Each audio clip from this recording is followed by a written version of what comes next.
Welcome to Passages and Promises. This is a podcast that invites immigrant guests, each with their unique stories and experiences, to share everything from comfort foods to family history.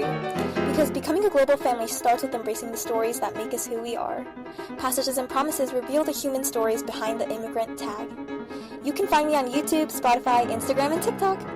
Today, we are getting to know my Japanese-American relative who wishes to remain anonymous, but nevertheless, he will tell amazing stories. Born at an internment camp and raised in poverty, he navigated many struggles. His career immediately following high school was in the military, and he worked at low-paying, entry-level jobs after being honorably discharged, and then learned how he worked his way up to a top position in a widely known enterprise.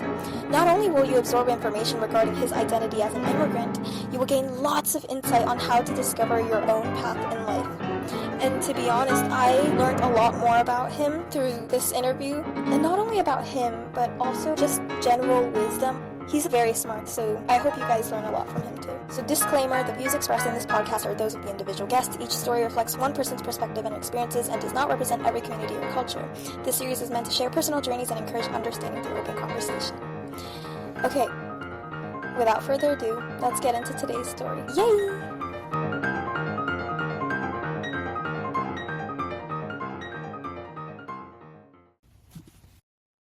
Hi. Can you tell us where you're from or a bit about your cultural background? Yes, I was born in a relocation concentration camp in Arkansas, where the U.S. government sent our family from California to Arkansas. Mm-hmm. And you're Japanese American? Yes. Okay. So tell me about the very early years of your life starting in Arkansas. After going to Arkansas, when the war ended, we were able to move back to California. But of course, we have no home, we have no possessions, we have nothing, we have no money. And so all the Japanese in our area were living in trailers. And so we lived in a trailer in a section in Long Beach for maybe 6 years. Oh, wow. No place else to live. We have no work, no money. And everybody in the trailer park, they were all Japanese. I see. How old were you during those 6 years? Was it the first 6 years I of was your life? born in camp. And so we moved to Long Beach right after the war. So, and we lived there for 6 years. So I was 6 years old. Oh, okay. Lived there for 5 years. Yeah. Are there any really memorable experiences from your childhood? After living in the trailer camp for 5-6 years, then we finally moved to what they call the projects. And in the projects, you hear the blacks always talking about, I grew up in the black projects and how bad it was. Well, we were in the same projects. And so it was basically only Japanese and blacks. Some Mexicans and very few white people. If the white people were there, they were very, very poor. And so growing up, we lived in the projects for 10 years, no, maybe 8 years, or something like that, for a long time. Yeah. And then we finally moved into a regular house. So that's the first time when I was going to junior high school. It was the first time that we lived in a regular house, not in the projects, which was bad. What kinds of struggles did you face when you were in Arkansas or in the projects? We were poor. We had nothing. You lived by a community of other Japanese Americans? Yes. Other than the black people, the only friends I had were the other Japanese who were living in the projects. Because they also went from trailer court to the projects because nobody had any money. Were you treated very differently or unfairly at that time, considering that they had some sort of program to put Black people and Japanese Americans and Mexican people in the projects? Well, we were all treated unfairly. When you're poor, people treat you unfairly. Do you have specific examples of what sort of interactions made that difference obvious? Well, since we were all poor and we were all minorities and there were no whites, basically, so everybody in the projects were treated the same, except for a lot of gangs. So, were there gangs in the community that you were surrounded by? Yes, projects are known for gangs. How did that affect your childhood? Well, you just had to be aware that there were a lot of bad people in the projects and stay away from them. Knowing that you had a community of other Japanese Americans or other people who were poor, were there any traditions or values from your culture that were important to you? No, you didn't think about culture. I see. Yeah. That's something new that people like you, who are not poor, who have a good life, think about the culture. But when you're poor, you don't think about your culture. You think about getting food to eat. I think that he brings up such an important point that I really need to focus on. I'm someone who lives in New York City, but a relatively wealthy part of New York City. So even if I do see like homeless people on the street or just people of different classes walking around the city, I'm still way too normalized to like a comfortable life that I didn't even think about how people in poverty or people really struggling financially wouldn't consider culture a priority for them. And I'm reflecting on my own worldview. I have the time and freedom to spend time on discussing different cultures and having the chance to interview people of different backgrounds, and that's really a big privilege. Up next, we're going to be talking about identity and community, so stay tuned. Did you guys talk in Japanese or English? We all spoke in English because most of the parents were Nisei, meaning they were second generation. Most of the parents spoke good English. I see.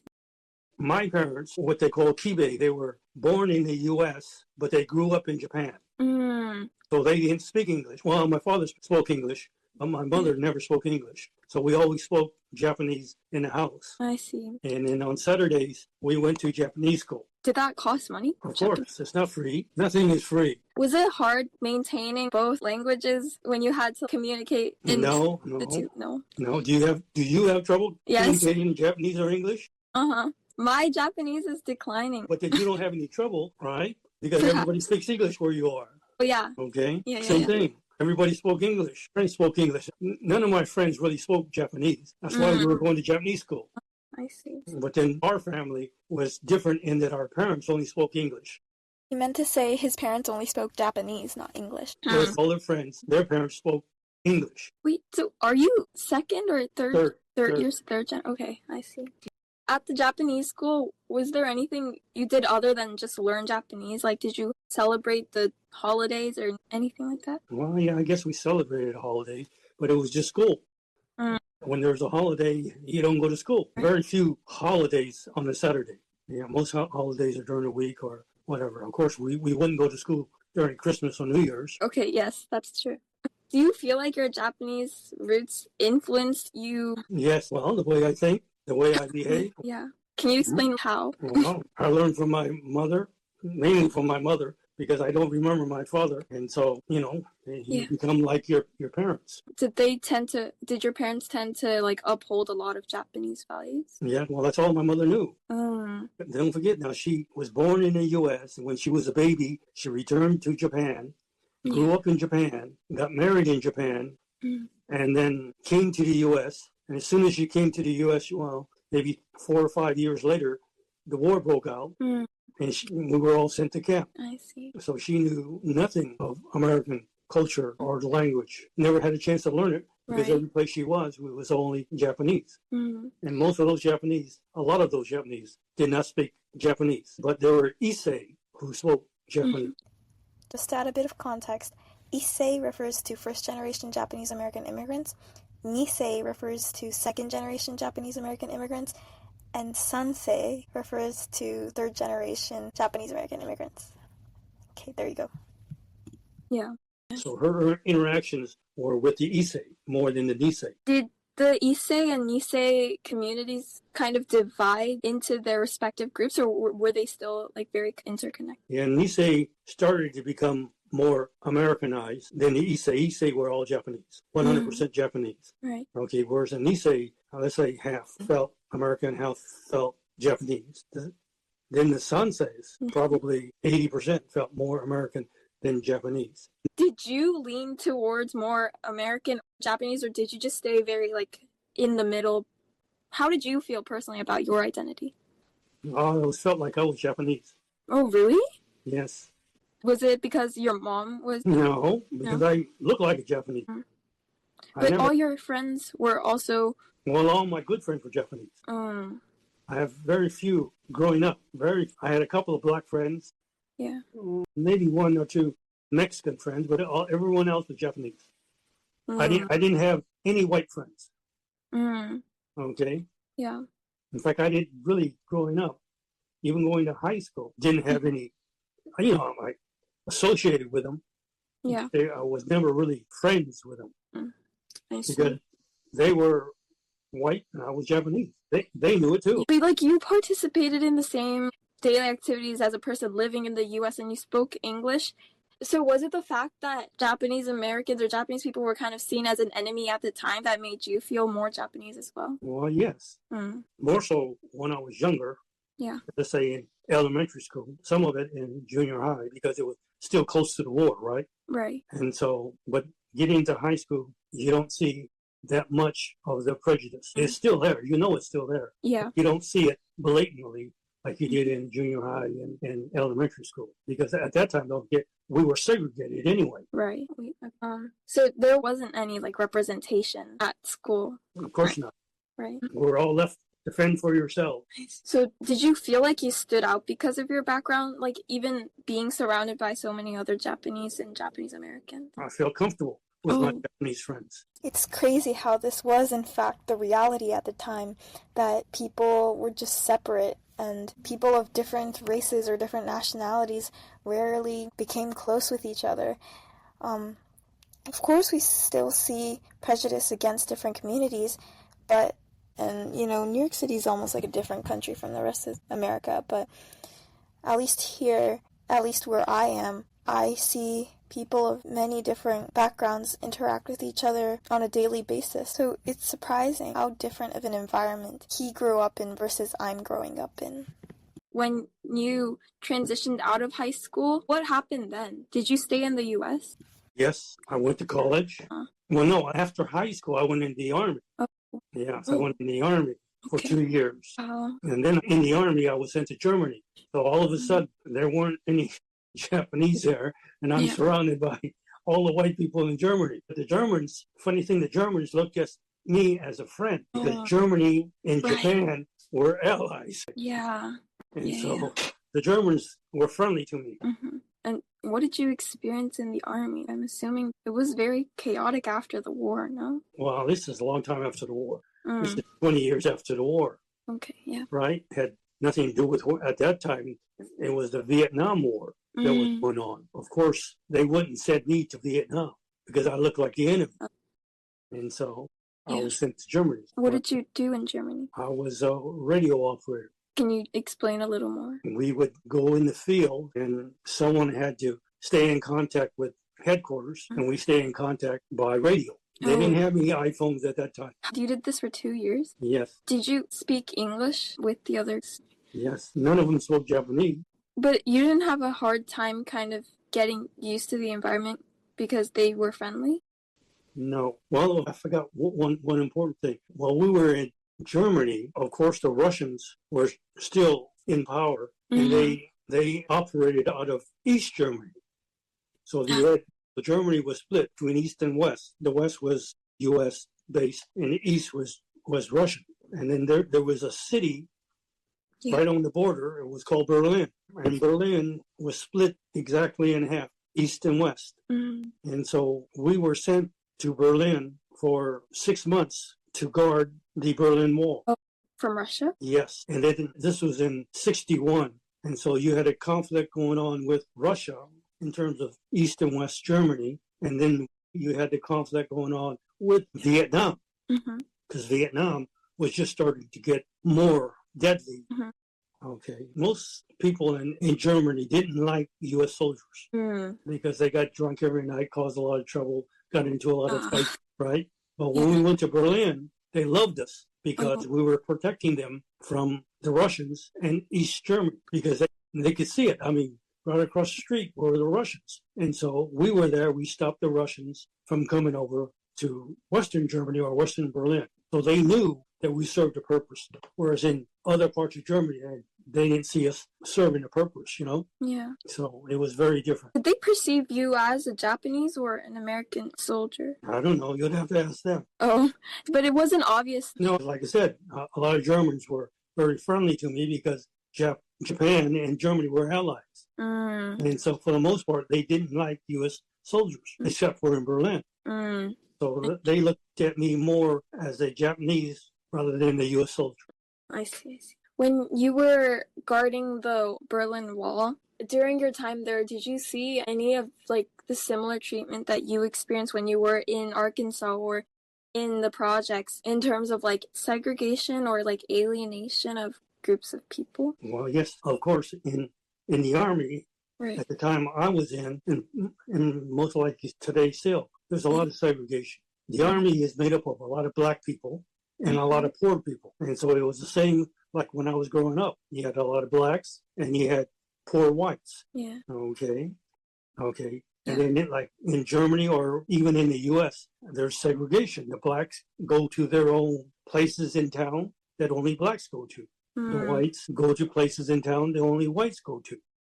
Yeah. And so they didn't congregate together. A lot of times we would go to town and the blacks couldn't walk in the same area that the whites did, especially in the South. It was really bad in the South. Blacks got beat up because they were in the wrong section of town. So they learned real quickly, you don't go to that section of town. So this was in south of Germany or south of the U.S.? U.S. U.S. More in the U.S. than in Germany. But Yeah. still in Germany, too. All the blacks would go to specific places that whites would not go to, that white soldiers would not go to. Of course, you had your Germans there, but then you had your Germans who tolerated or liked the black people, and then you had the other Germans who didn't. So the black people wouldn't go to that section of town. They would only go to the section of town where there were mostly blacks, and they felt safer there. Right. Yeah. So throughout your time, anywhere from like the beginning of Arkansas to your time in the Army, did you pursue any interest, and did people around you have similar interests? Or I had no interest. I just wanted to get out of the Army when my time was up why did you join the Army? because I didn't know what else to do after high school. I wasn't going to go to college because I didn't see any need to go to college. Because I just wanted to get away. Yeah. So I joined the Army. Yeah. You joined years. when you were 18? Oh, yes, for 2 years. Were there a lot of other like Japanese or Japanese American soldiers in the military? No. No, a few, but nothing like me growing up. There'd be a half a dozen maybe that I knew. Really? Wow. Do you know where a lot of the other Japanese Americans ended up after high school? Yes, they all went to college. Oh. Because their Nisei parents pounded into them that you have to go to college to be successful. So they studied hard and went to college. Wasn't your father a Nisei? Well, he was really more of an Issei because, again, he was born in the U.S., but he grew up in Japan. If you live in Japan until you're 25, you're basically Japanese. Yeah. And then you go to America that you really don't know. You were only born there. You're really, in terms of your thinking and everything else, you're really Issei. But since he was born in the U.S., he's Nisei. Wait, can you tell me what kind of thinking shows Japanese values and a Japanese way of thinking? I don't know. That's hard to explain. It's a feeling. Well, just like you. Don't you have a feeling that you're different? Uh-huh. And don't you have people who dislike you for being different? Okay.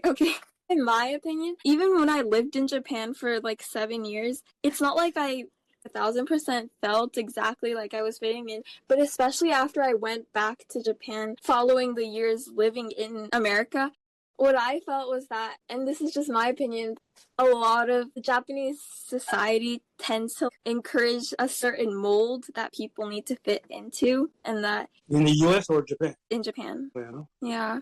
And if you're being slightly direct, and if you're not having a very polite facade, you're strange. What they're saying is you're not polite.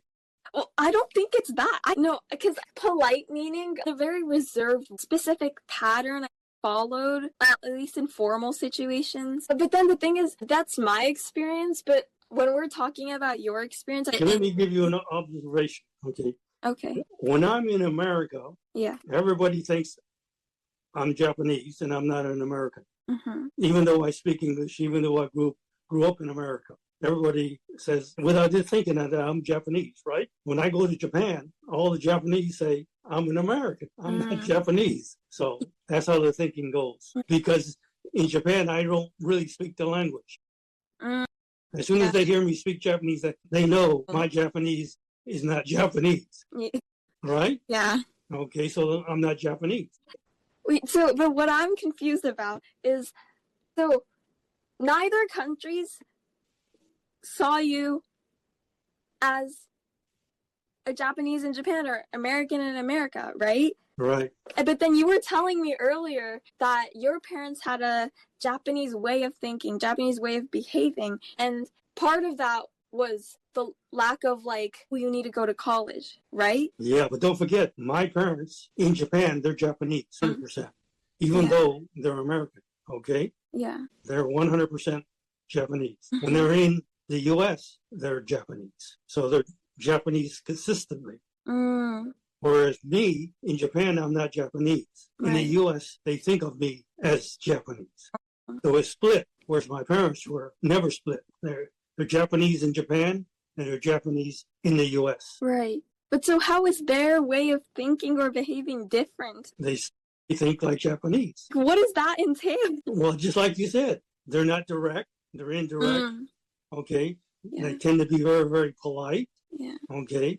But they also encouraged education, right? So why do you think your parents weren't super like, oh, you need to go to college? No, my parents never encouraged education. So was that just like an individual thing? Yeah, because, well, first of all, my father passed away when I was in junior high school. Okay, I was 14 years old. Okay, so we were poor to begin with, and my father was the only source of income. And so he passes away. Now we're even more poor, right? Yeah. And then, so when you're that poor, you don't think about, going to school. You only think about where your next meal is coming from. How are you going to eat? Yeah. And so we were on welfare because nobody to work, no way to money come in. Okay, so again, you don't think about the future. You only think about today when you're that poor. Yeah. It's only when you have money like you that you can think about the future. Yeah. Well, when you got nothing, you can't think about the future. You talk to a homeless person. You think they think about the future? No, they only think about today. They don't think about tomorrow. It's only today. Can I find enough to eat today? And the Army provided you with food and shelter? Oh, yeah. Yeah. In the Army, you get paid, you get room and board, Yeah. Take care of you. So I'm no longer a burden to my mother. She didn't have to feed me. She didn't have to worry about me. Well, she maybe worries about me, but then there's no more money going to me. There's more money going to her and the other kids. And don't forget, there were 6 of us. I forgot. You have siblings. Yes. It's not just me. There's 6 of us. So think about that. Did they follow a similar path as you did or no? Also, where are you in the sibling list? Are you older or younger? I'm number 5. Really? You have to remember, during the war, everybody had a lot of babies. But that meant more mouths to feed. Yes, but you don't think about that. Okay. I wasn't a poor only child. I was a poor number 5 of 6 children. And it's similar. Okay, just for your information. It's similar. It's what? It's similar. My older brother, who's number 2, when he graduated high school, he went in the Army. And my older brother, number 3, when he graduated high school, he went in the Army. And then I went in the Army. And then and we all went basically at different times. Right. Okay. So when the oldest one, when he got out, the next son, but he stayed in for 4 years. And so when I went in, he was still in. And then my number 3 brother, he went in after I got out. So all 4 of us went in the Army without going to college again, because we were too poor, and one less mouth to feed would be more the other kids get. Yeah. And when you're that poor, you don't go to college. College costs money. Even community college? Community college costs money. Not a lot of money, but you still have to pay for the units. You got to pay for books, right? Yeah. So when it comes to what are you going to do? Pay for the books or pay for something to eat? Which one do you choose? Something to eat. Right. So you don't go to college. You go someplace where you can get something to eat. Right. What did your sisters do? Older sister went to college. Oh. No. Yeah, I know it. The older sister got married. See, that's what the poor people do, right? Yeah. Get married early, right? Yes. Okay, so that's what the older sister. The younger sister, she's way down the line, so by then everybody is out of the house. Right. Yeah. And she's the only one left, so she can go to college. And she went to college? So she went to college. I see. So what did you do following the time in the Army? You were still 20. Yes. Right. What did you do? What did I do what? After you got out of the Army. Oh, I got out. Yeah. And I went to work at the telephone company. And one thing I didn't realize, I found out, once you go into the Army and you get out with a honorable discharge, it's easier to get a job. Because you put down I was in the Army. And so people give you preference. So let me give you, for example, one, I'm a minority, so I get points, right? If someone wants to hire someone, they get points for hiring a minority, right? Yes. Yes. Number two, they hire a veteran. They get points for hiring a veteran. So they get 2 points or many points for hiring me. So it was very easy for me to get a job. I see. Now, I'm not going to be a doctor, a common everyday job that doesn't require any specific specialty. Yeah. Then I can get that job. I'll have preference over somebody who is straight out of high school, that's white, that has no experience. At that time, all employers were given certain points, especially a public utility, okay? Telephone company is a public utility, a government job. Those two types of jobs, the employer, the company gets points. I see. Companies like Apple didn't exist and Google did, but regular companies, they didn't care. They don't get any points, but then they don't care because they can hire whoever they want. But utilities, government, there was always, they had to have a broad population, similar to DEI.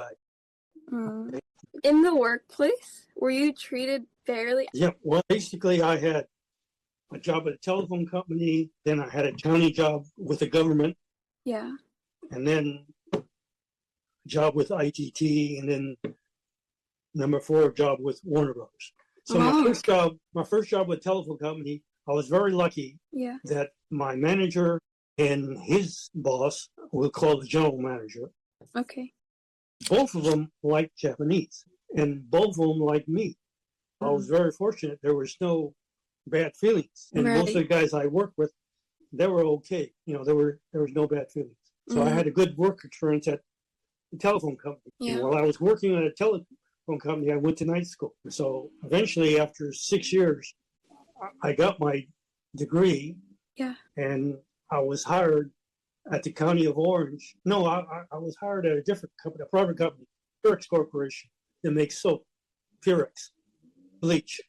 Okay, yeah. Okay, I was hired for them for about less than 2 years. And I heard there was a job opening up at the County of Orange. And at the time, government jobs were pretty good.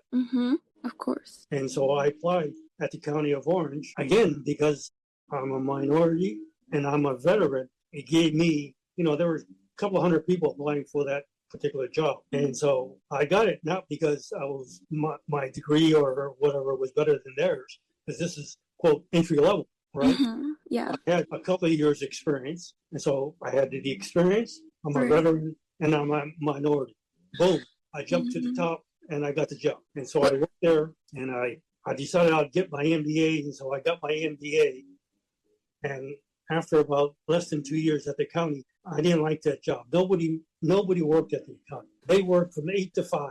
I mean, you start work at 8 o'clock, at 12 o'clock, no matter what, you stop working. Right. Because you had to go to lunch. Or at 10 o'clock, you stop working because you had to take a break. It doesn't matter. Everybody has to stop. Yeah. Okay. And then you had to come back by 12 o'clock.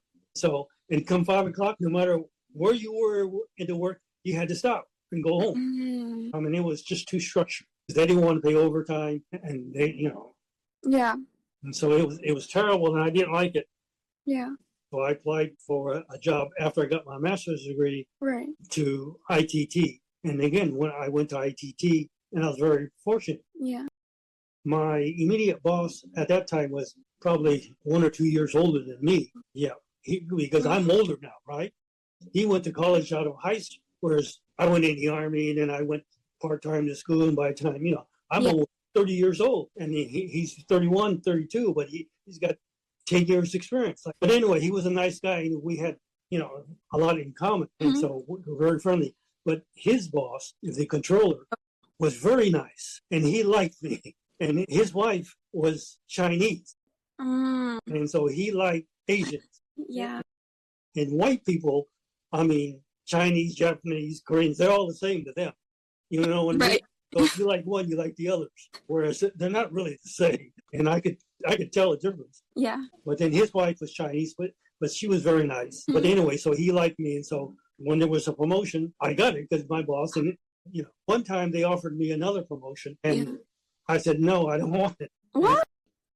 because I was enjoying what I was doing. Okay, that's nice. That's nice. Yeah, so he called me in the office and said, this is a great opportunity. And then I said, no, but I'm learning so much at what I'm doing. And I really like, he says, no, long term, if you want to get promoted, you need this next step, because the next step will open up more opportunity for you. Right. So I want you to take the job. I can't say no to him, right? Yeah. So I took the job, and he was right. He was right. Because after a year on that job, I was promoted to another bigger job. Wow. One after another. Yes. And so I'm working there for 6 years. Yeah. I became a controller of a smaller ITT unit, which was a good job. Yeah. Especially after only 6 years working there. Right. Of course. And just about that time, I got a call from a recruiter. He said he had a position in Japan that he would like me for the job. And he explained it to me. He didn't tell me, he said he couldn't tell me the company, but he explained the job to me. Yeah. So he explained the job and what it would entail. I said, no, I said, you guys are making a mistake. That will never work.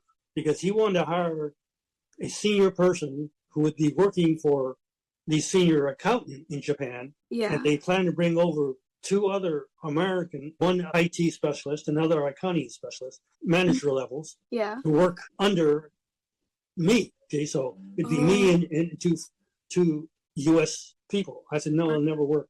Because I don't know what company it is. They will never accept us.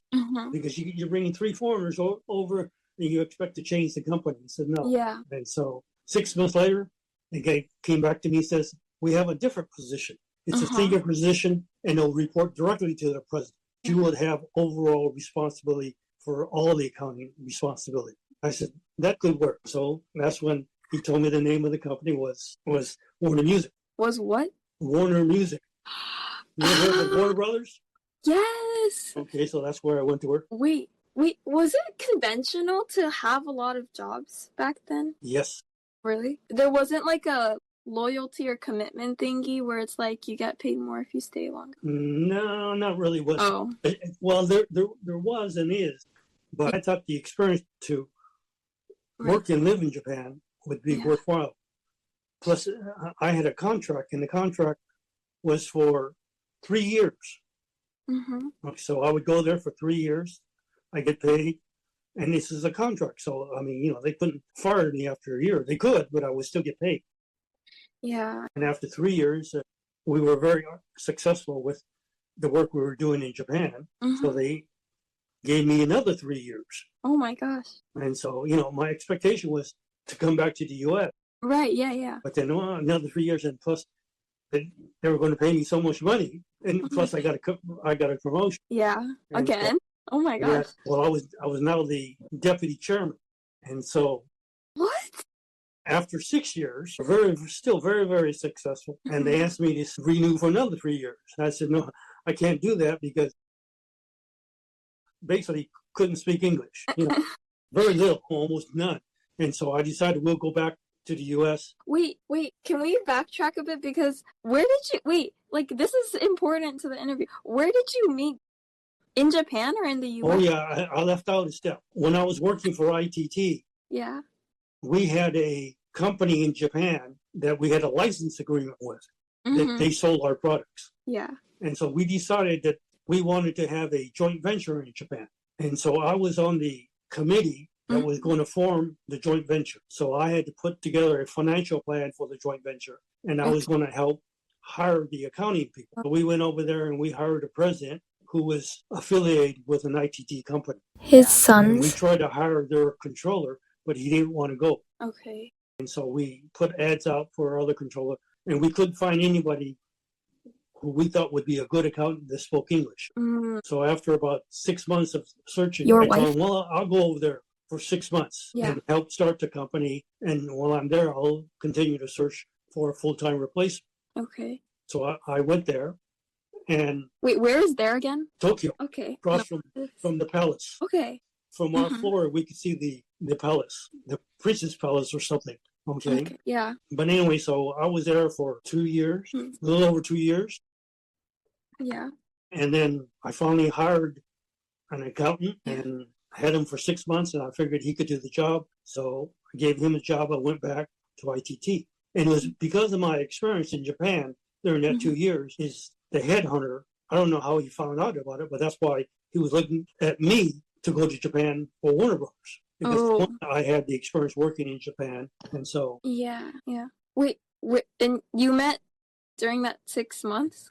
During the 2 years. I was only supposed to go for 6 months, but I couldn't find... I kept staying there 2 years. I understand. And during that 2 years, I found somebody. I trained him for 6 months, and then I gave him the job.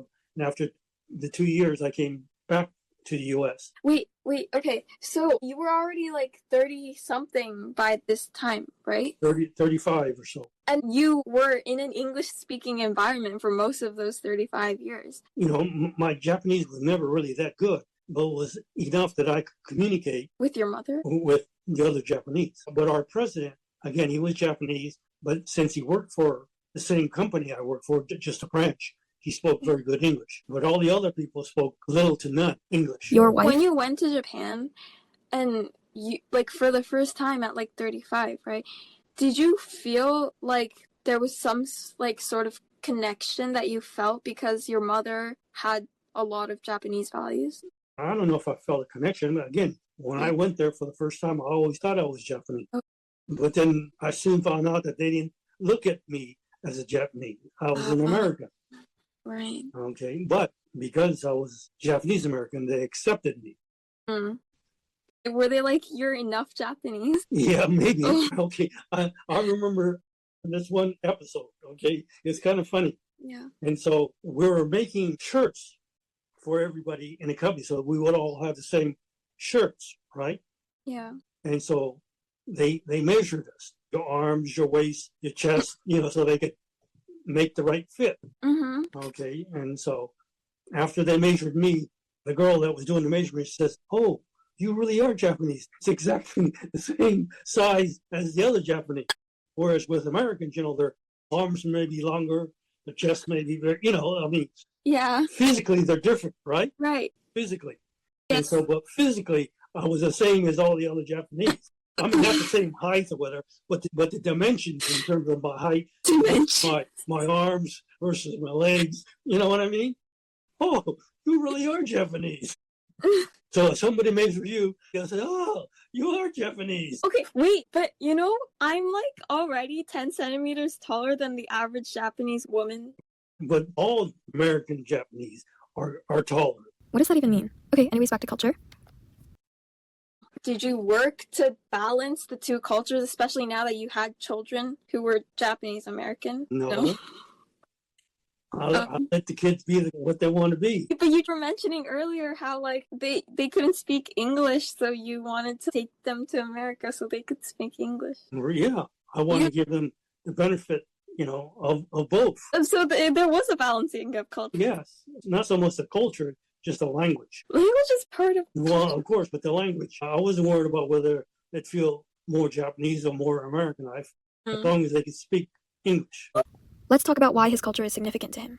Well, because you grew up with your mother enforcing Japanese values, and then you went to Japan and experienced life there. Do you think you adopted both Japanese and American values throughout your life? I guess so. I don't know. Yes. Was the lifestyle different in Japan versus the U.S.? Of course. How so?